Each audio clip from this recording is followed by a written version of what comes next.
es un mensaje que trata acerca de la ciudad de Sardis.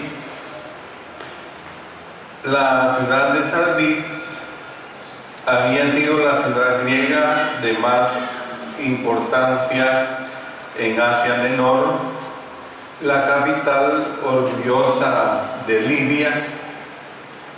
Fue edificada en un cerro prácticamente inaccesible por sus enemigos. Era fácil de defender contra cualquier ataque. Sin embargo, por descuido, ya había sido capturada en 2 ocasiones. Ya esta ciudad había perdido su influencia en el imperio, pero la gente todavía vivía con el orgullo del pasado en sus corazones. Y así es. Cuando en una ciudad ha sido poderosa o ha sucedido algo trascendental, pues la gente antigua y los que van heredando la historia se sienten orgullosos de lo que ahí pasó. Por ejemplo, tengo en mente en la ciudad de Chalchuapa, cuando uno va a un balneario, a la salida de un balneario que se llama El Trapiche. Es una piscina de fuente natural, una agua muy helada, por cierto. Y ahí, camino a ese lugar, está un busto, un monumento dedicado al general Justo Rufino Barrios. Ese general Justo Rufino Barrios fue un general guatemalteco que invadió con sus tropas a las tropas salvadoreñas por el lado de Guatemala y entró precisamente ahí por ese camino a ese balneario del Trapiche, y allí en ese lugar se levantó ese busto como en honor, como diciendo: aquí en este lugar las tropas salvadoreñas derrotaron al invasor general Justo Rufino Barrios, y ahí está la historia. Más o menos en el siglo antepasado sucedió eso. Las ciudades se sienten orgullosas, pues, cuando algo extraordinario ha pasado en esos lugares. Esta ciudad de Sardis ya había perdido su influencia. Parece que la iglesia en Sardis había adquirido el carácter del pueblo y empezó con mucho celo y un carácter profundamente espiritual. Ustedes pueden ver la imagen. Esta imagen no es una imagen inventada, hermanos, es una imagen real. Ustedes recuerdan cuando vimos las 7 iglesias de Asia, que vimos cómo es que era difícil capturar esta ciudad por la forma en que estaba estratégicamente ubicada, y porque los soldados, debido a su posición estratégica, fácilmente podían derrotar a cualquier tropa invasora. Pero como he dicho anteriormente, por su descuido, por su atenimiento, en 2 ocasiones ya había sido capturada. Esta ciudad, o mejor dicho, la iglesia en esta ciudad empezó con mucho celo y un carácter profundamente espiritual. Ahora seguía la actividad. Los miembros habían perdido su espiritualidad. Su supuesta madurez en el Señor era una madurez fingida. Sin embargo, la Escritura nos la presenta como que todavía tenía nombre de vida. Tenía el nombre de tener vida. Para cualquier persona, su apariencia era la apariencia de una iglesia fuerte. A esta iglesia el Señor le dice con mucha seriedad: yo te veo. Y es que esta es una realidad, hermanos. El Señor nos ve. El Señor nos ve, dice: escribe al ángel de la iglesia en Sardis, el que tiene los 7 espíritus de Dios y las 7 estrellas, dice esto: yo conozco tus obras, que tienes nombre de que vives y estás muerto. Y es que, hermanos, el mero externalismo significa muerte en vez de vida. Hay muchas cosas externas, hermanos, que lo que significan es más muerte que vida. Por eso el Señor le dice: tienes nombre de que vives y estás muerto. Miren qué duro. Se lo está diciendo ni tan siquiera un apóstol, se lo está diciendo el Señor mismo. Tienes nombre de que vives y estás muerto. Hermanos, nada es escondido del Señor cuando dice: yo conozco. ¿Por qué el Señor desprecia cuando dice yo conozco? Bueno, el juzgar a toda cosa encubierta es una realidad. En Eclesiastés, en el capítulo 12 y el versículo 14, tenemos esta declaración que es muy importante en relación a esta condición que estoy expresando. Porque Dios traerá toda obra a juicio, juntamente con toda cosa encubierta, sea buena o sea mala. Y luego esto lo reforzamos yendo a la carta que fue escrita a los hermanos hebreos en el capítulo 4 y los versículos 12 y 13. Porque la palabra de Dios es viva y eficaz y más cortante que toda espada de 2 filos, y penetra hasta partir el alma y el espíritu, las coyunturas y los tuétanos, y discierne los pensamientos y las intenciones del corazón. Y no hay cosa creada que no sea manifiesta en tu presencia.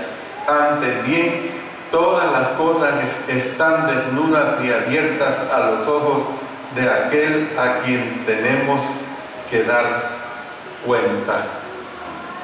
Hermanos, Él conoce nuestras vidas así como conocía la de los ancianos de Israel en el tiempo de Ezequiel. Si ustedes recuerdan, cuando vimos este estudio largo, por cierto, de casi 4 años, vimos esta situación cuando se dirigía el Señor a los ancianos de Israel en este tiempo de Ezequiel. Dice en el capítulo 8, en los versos 7 hasta el 12: y me llevó a la entrada del atrio y miré, y he aquí en la pared un agujero, y me dijo: hijo de hombre, cava ahora en la pared. Y cavé en la pared, y he aquí una puerta.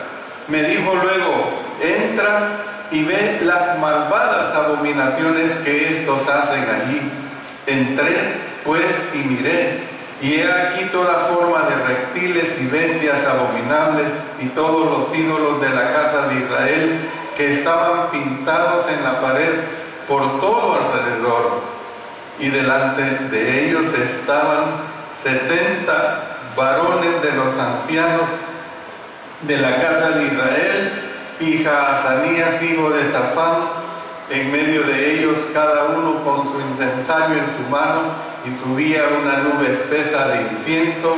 Y me dijo: hijo de hombre, ¿has visto las cosas que los ancianos de la casa de Israel hacen en tinieblas, cada uno en sus cámaras pintadas de imágenes? Porque dicen ellos: no nos ve Jehová, Jehová ha abandonado la tierra. Y ustedes recuerdan cuando estudiamos esta visión que aquí se presenta, cómo es que a través de este agujero, el profeta Ezequiel empieza a observar todas las abominaciones que allí en el templo se estaban haciendo. Y lo más desfachatado de esta situación es porque ellos decían: no nos ve Jehová, Jehová ha abandonado la tierra. Atreverse a decir esto de Dios, hermanos, es lo peor que puede haber. Es como quitarle poder a Dios, es como decir que Dios tiene un poder totalmente limitado, o en cierto modo limitado, que Dios no puede escudriñar muchas cosas.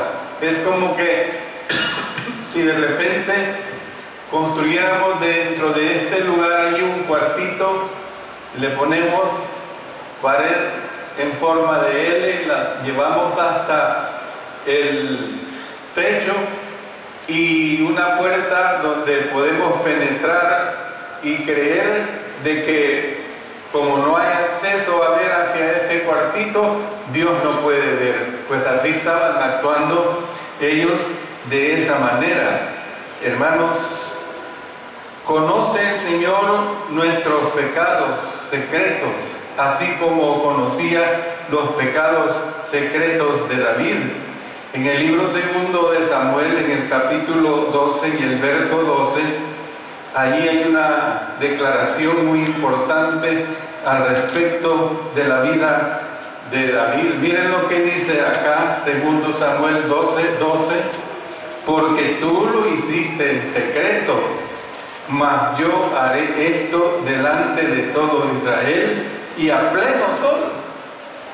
Miren que claro, tú lo hiciste en secreto delante de todo, mas yo haré esto delante de todo Israel y a pleno sol.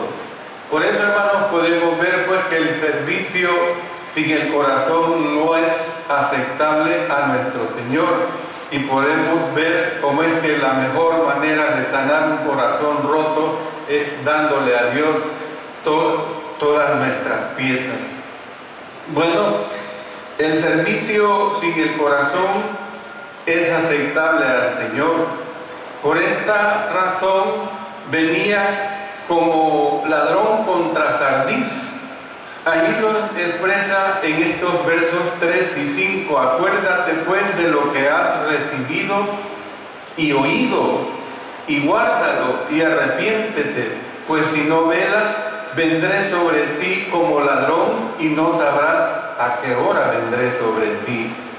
El que venciere será vestido de vestiduras blancas, y no borraré su nombre del libro de la vida, y confesaré su nombre delante de mi Padre y delante de sus ángeles.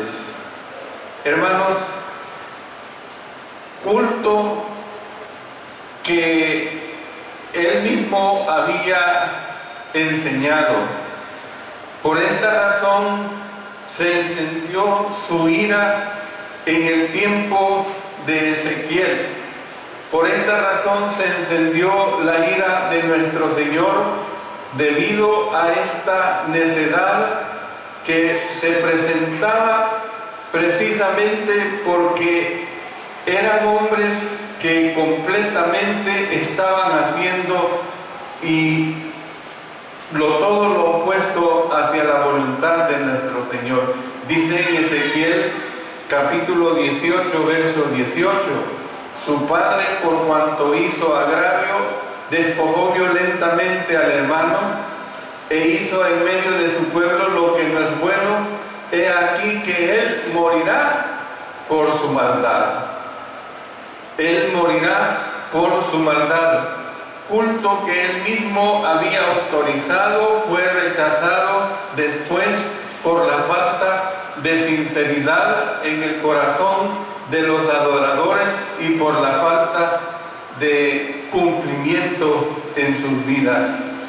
En el libro de Amós, en el capítulo 5, en los versos 21 hasta el 23, ahí se declara algo muy importante cuando dice en estos versículos: aborrecí, abominé vuestras solemnidades, y no me complaceré en vuestras asambleas.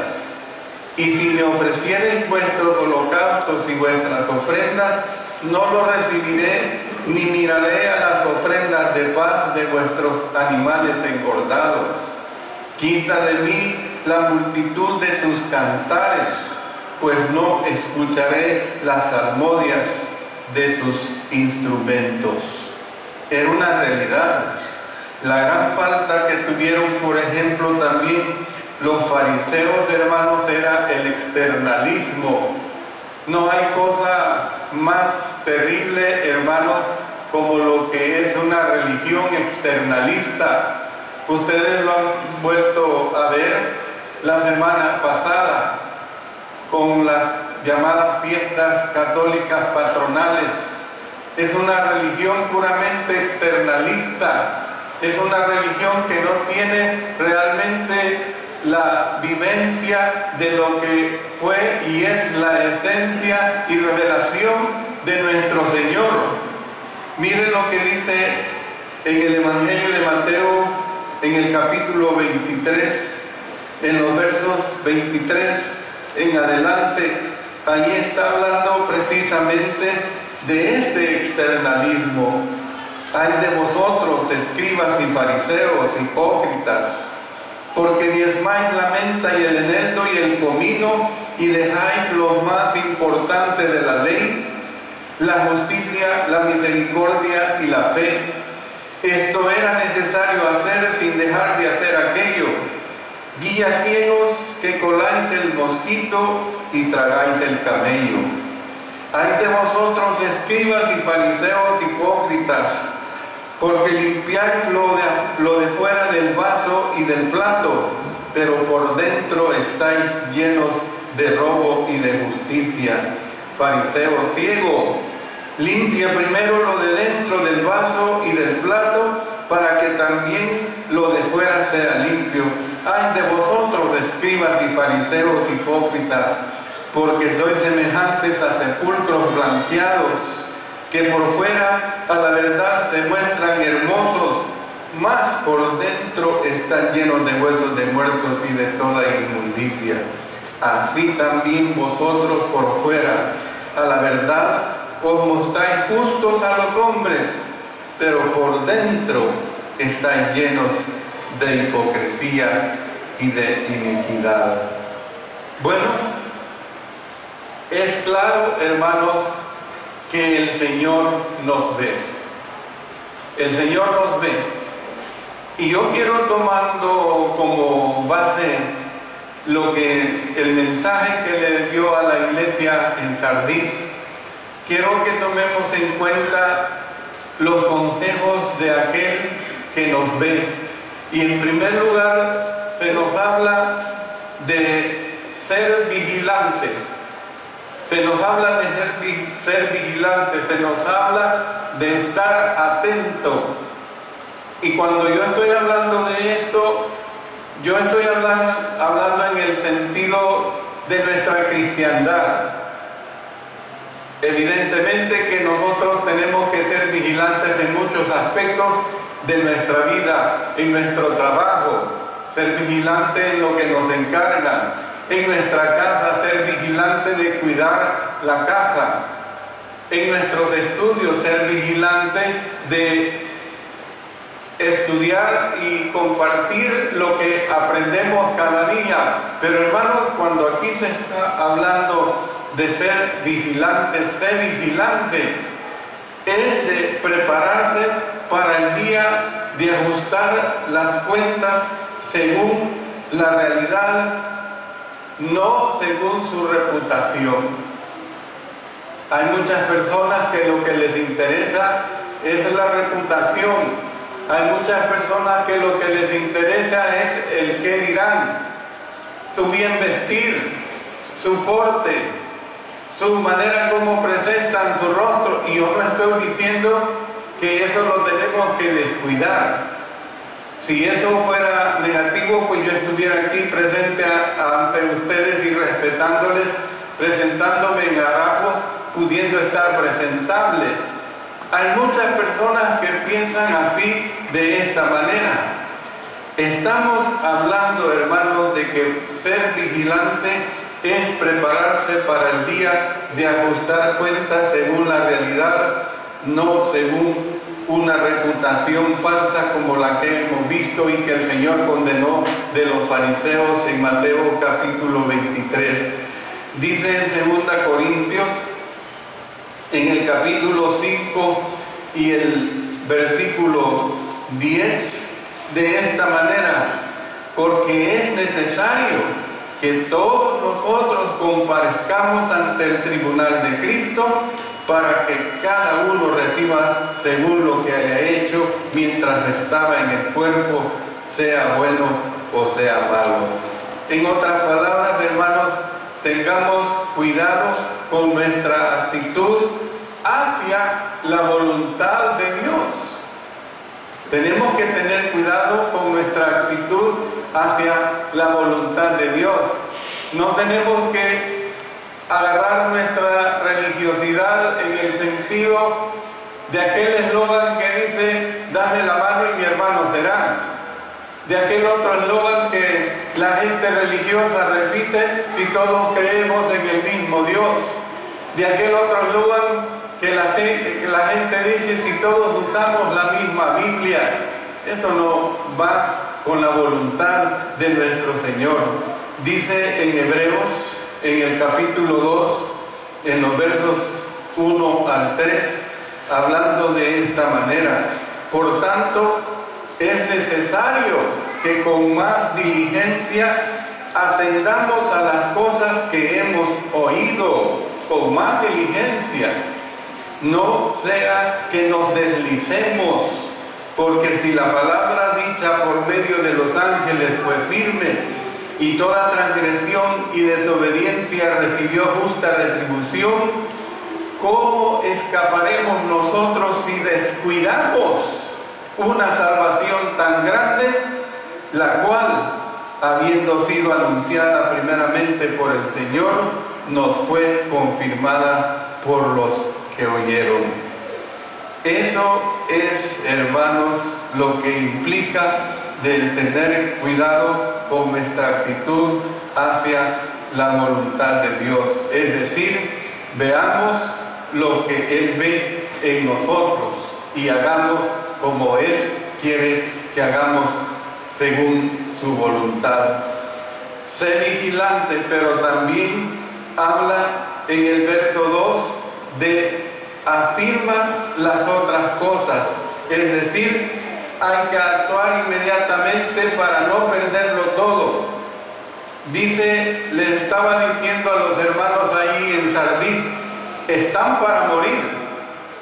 Ustedes están para morir. En otras palabras, hay que cumplir lo que ya comenzamos. Él les dice: no he hallado tus obras perfectas. Todavía les estaba dando una oportunidad. Me he dado cuenta que no están caminando bien. No he hallado tus obras perfectas. Hay que cumplir pues con lo que ya comenzamos. Pero luego dice: acuérdate. Es necesario, hermanos, recordar al cristiano débil la verdad. Allí le dice en el verso 3: acuérdate pues de lo que has recibido y oído y guárdalo. Si nosotros consultamos esta misma declaración con la segunda carta del apóstol Pedro, en el capítulo 1, en los versos 12 y 13, miren cómo se expresa el apóstol Pedro: por esto yo no dejaré de recordaros. Miren qué claro: yo no dejaré de recordaros siempre estas cosas, aunque vosotros las sepáis y estéis confirmados en la verdad presente, pues tengo por gusto, en tanto que estoy en este cuerpo, el despertaros con amonestación. Si ya sabemos mucho de lo que el hermano Alexander nos ha enseñado, ¿y para qué estudiar? mucho de lo que ya nos ha enseñado. ¿Para qué estudiar mucho de lo que nos dicen los evangelios, el libro de los Hechos? ¿Para qué estudiar el capítulo 2 que habla del establecimiento de la iglesia? El apóstol Pedro aquí está diciendo claramente, hablando de esta situación: yo no dejaré de recordaros siempre estas cosas. Es necesario despertar de nuevo las convicciones con las cuales principiamos. Las convicciones espirituales siempre tienen que estarse recordando. Las convicciones espirituales siempre tienen que estar en nuestra mente y practicándolas. Recordar lo bueno que ha sido servir al Señor nos llena de entusiasmo y de celo cristiano. Eso es interesante. Por ejemplo, la cena del Señor, observada correctamente, es de un gran valor práctico. Hace unos instantes, como día del Señor y como mandamiento de este día, hemos participado de la mesa del Señor y hemos recordado el sacrificio de nuestro Señor Jesucristo y hemos recordado su segunda venida y hemos entendido que hemos estado siendo uno solo con nuestro Padre, con nuestro Señor Jesucristo y como iglesia. Y hemos entendido que tenemos que examinar nuestras vidas, cómo es que estamos caminando delante de nuestro Dios. Eso es hacer memoria correcta del sacrificio de nuestro Señor Jesucristo, de la cena de nuestro Señor. Pero ¿qué pasa si su mente se divaga en que usted en la tarde tiene que ver una película favorita, ir a ver un partido de fútbol favorito? O usted, hermana, ¿qué pasa si usted está pensando que ha dejado un volcán de ropa sucia y se tiene que ir a lavar en el momento de estar haciendo memoria del sacrificio de nuestro Señor Jesucristo? Hermanos, recordar lo bueno que ha sido servir al Señor nos llena de entusiasmo y de celo cristiano.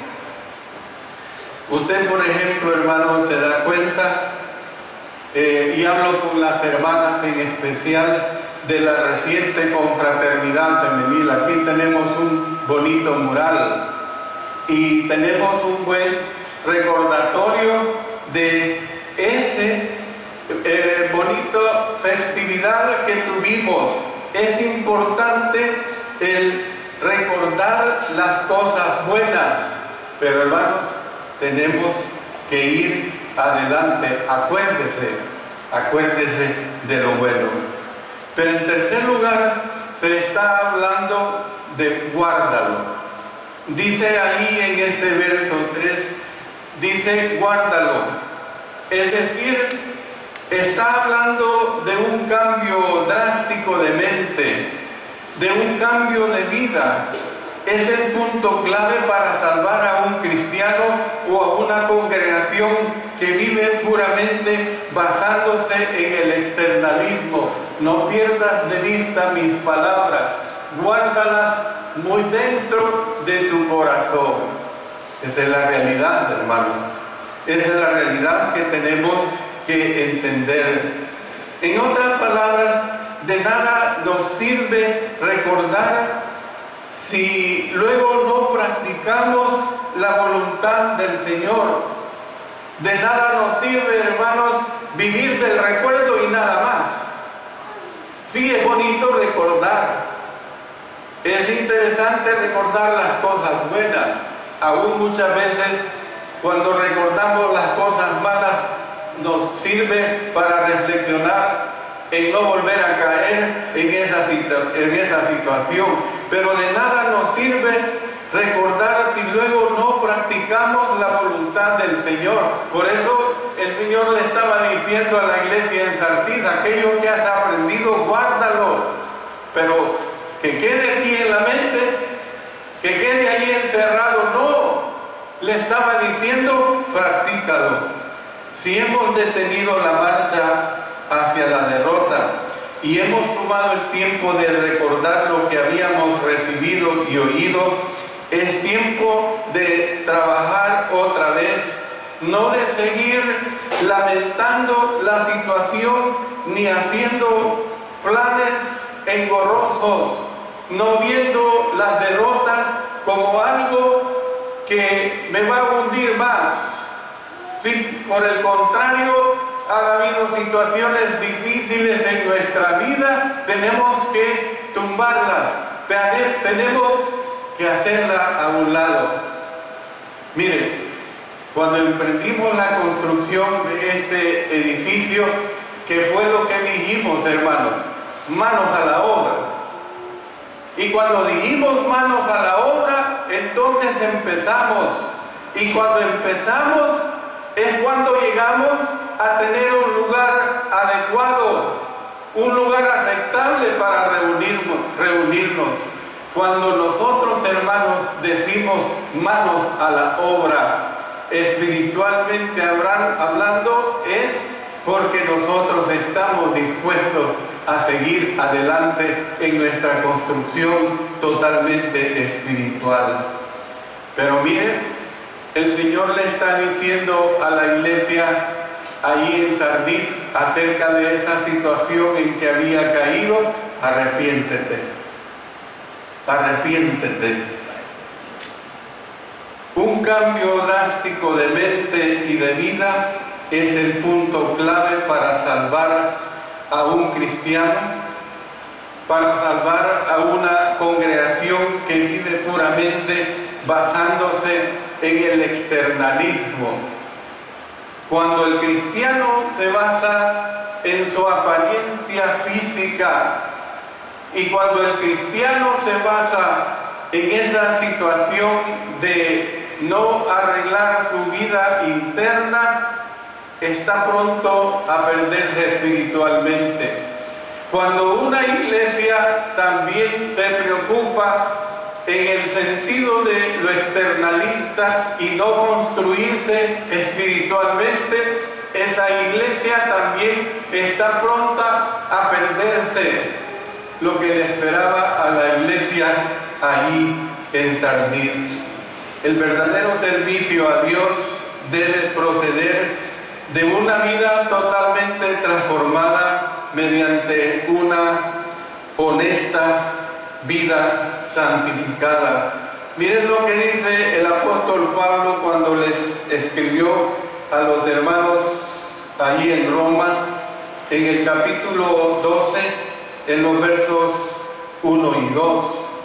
Así que, hermanos, os ruego por las misericordias de Dios que presentéis vuestros cuerpos en sacrificio vivo, santo, agradable a Dios, que es vuestro culto racional.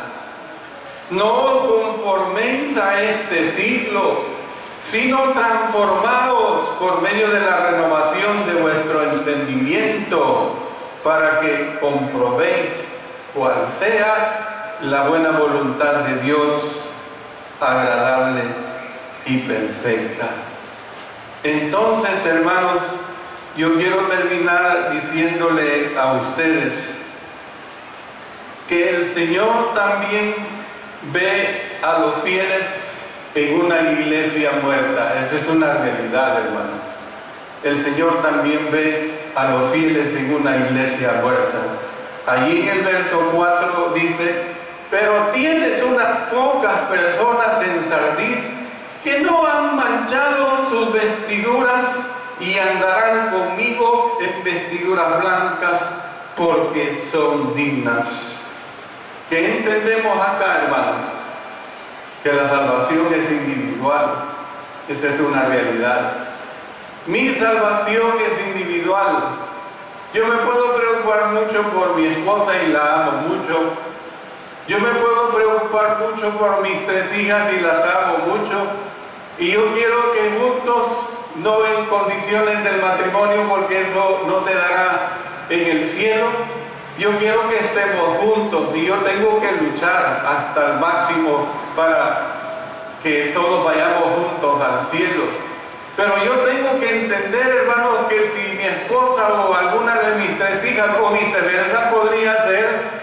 Yo tengo que entender que yo tengo que luchar por mi salvación totalmente individual. Es posible ser salvo en una iglesia donde hay mucha hipocresía si uno es sincero, hermano, si uno realmente es obediente. Probablemente yo no digo que esa es nuestra situación como Iglesia de Cristo en Quesaltepeque, pero si así fuera, de los 60, 70, 80 miembros, el 95% están viviendo una vida disoluta y solamente hay 5% que están haciendo esfuerzo por llevar una vida de fidelidad a nuestro Señor, pues ellos en forma individual encontrarán su salvación. Hermanos, Cristo ve las vestiduras internas de su vida pura. Cristo ve las vestiduras blancas. Pero no nos confundamos.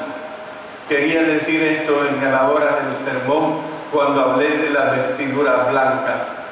Cristo no nos está diciendo, hermano Alexander, Iglesia de Cristo en Quesaltepeque, el otro domingo vengan con vestidos blancos totalmente, vengan con pantalón blanco, vengan con camisa blanca, y yo que uso corbata, vengan con corbata blanca, porque usted puede andar vestido todo de blanco y ser todo un perverso, lo que claramente el Señor Jesucristo está diciendo de los fariseos hipócritas que eran sepulcros blanqueados, pero que por dentro estaban totalmente podridos.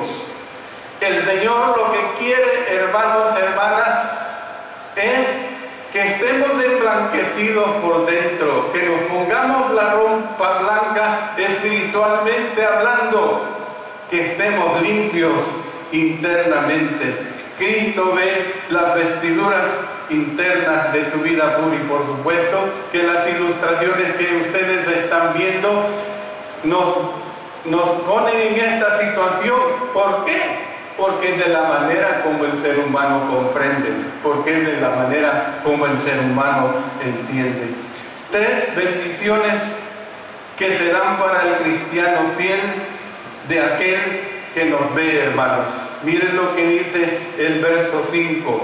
El que venciere será vestido de vestiduras blancas, y no borraré su nombre del libro de la vida, y confesaré su nombre delante de mi Padre y delante de sus ángeles.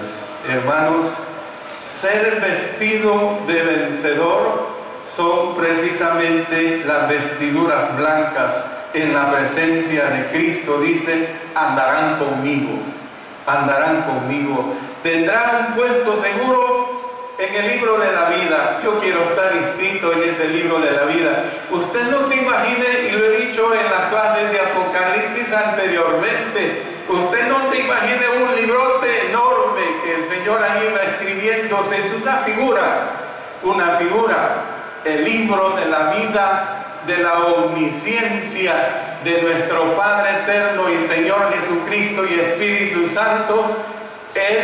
Ellos tienen ese poder de grabar nuestros nombres si somos realmente fieles a nuestro Dios.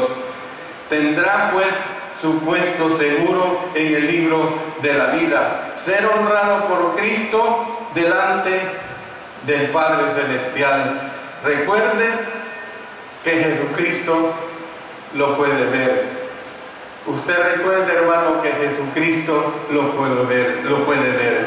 Hermano, ¿cómo está su vida ante los ojos de nuestro Señor? Yo le pregunto a usted, ¿cómo está su vida ante los ojos de nuestro Señor? Usted tiene que entender que Cristo Jesús ya ha derramado su sangre, que Cristo Jesús ya ha dado su vida por usted, que Cristo Jesús ya está totalmente, completamente garantizando nuestra salvación. pero que realmente tenemos que entender que nosotros tenemos que hacer la gran parte que nos corresponde. Hermano, hermana, yo llamo a su conciencia espiritual a hacer todos los esfuerzos por vivir una vida de fidelidad, por vivir una vida de integridad. Y si tenemos algún amigo, alguna amiga en esta mañana y quiere obedecer a nuestro Señor, vístase de esas ropas blancas que el Señor quiere verdaderamente darle a usted. Que el Señor los bendiga y nuestro hermano se quedará con ustedes para hacer más en cuanto a la